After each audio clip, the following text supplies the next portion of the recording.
Belarus के front से क्या हो रहा है यूक्रेन की तरफ, ये यूक्रेन को किस तरीके से घेर दिया गया है एक बार फिर से, और न सिर्फ यूक्रेन बल्कि पूरे यूरोप के लिए और खासतौर से नेटो कंट्रीज के लिए ये किस तरीके की चुनौती है। जरा देखिए यहां पर, ये इस जगह पर जरा जूम कीजिए और दिखाइए। यहां पर आपको दिखाई दे रहा है ये रूस का हिस्सा, यहां मॉस्को आपको नजर आ रहा है, यहां बेलारूस जो आपको नजर आ रहा है, वहां जरा देखिए किस किस तरीके की तैनाती। लोस्विदा में रूस की तैनाती है, बॉर्डरिंग एरिया है ये आपको नजर आ रहा है, जो कि बेलारूस का एरिया रूस से लगता है, वहां करीब का शहर यहां आप देख रहे हैं लोस्विदा, यहां पर तैनाती है। पेलोंका में रूसी फौज की लेटेस्ट तैनाती यहां पर नोटिस की गई है।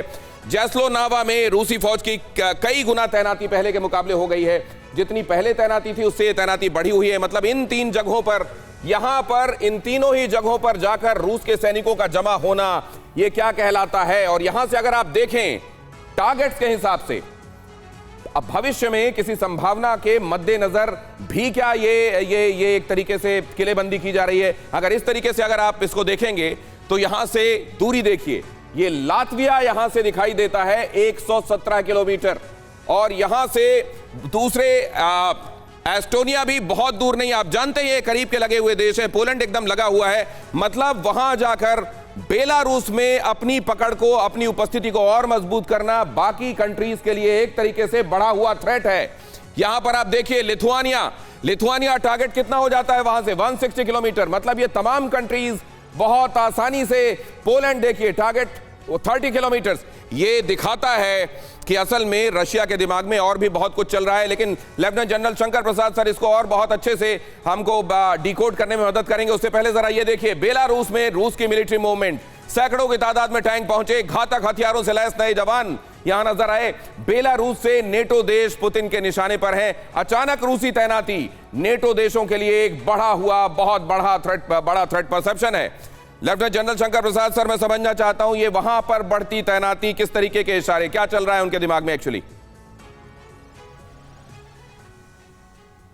सबसे बड़ी बात तो ये है कि ये युद्ध इस समय न केवल जमीन पर लड़ा जा रहा है हथियारों के साथ, बल्कि ये एक साइकोलॉजिकल वॉरफेयर भी हो रही है। एक तरीके से ये भी एक बड़ा भारी हथियार होता है लड़ाई के अंदर, कि जो लीडर्स हैं उनके दिमाग पर ऐसी चोट पहुंचाई जाए कि उनको युद्ध में कोई ना कोई शांति की बात करनी पड़े।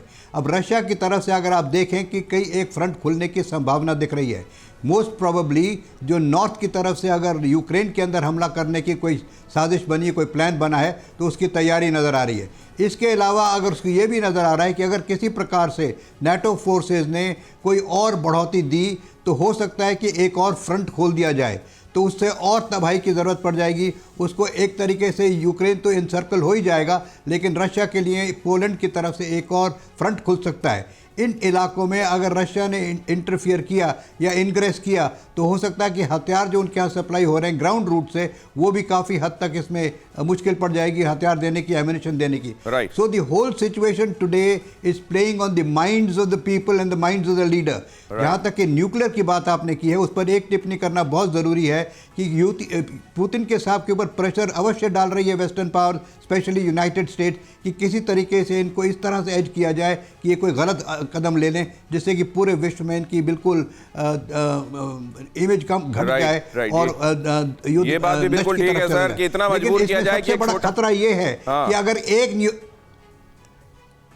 इसमें ये बड़े खतरे की बात यह है कि अगर छोटा भी किया है, जिस लेवल का भी किया, उसका रिस्पांस जब आएगा तो वो रिस्पांस कहीं बढ़कर मिनटों में दुनिया को नष्ट कर सकता है। रिस्पांस मिनटों में दुनिया को नष्ट कर सकता है। और अगर एक छोटा न्यूक्लियर वेपन चला दिया गया तो दुनिया में यह साबित कर दिया जाएगा कि देखो कितने बड़े विलेन हैं पुतिन, जिनको पहले ही विलिफाई करने की कोशिश में वेस्ट लगा हुआ है। ये कहेगा देखो ये किसी भी हद तक जा सकते हैं और ये पूरी दुनिया के लिए खतरा है। और तब इस बात का जिक्र नहीं किया जाएगा कि हिरोशिमा नागासाकी में क्या किया गया।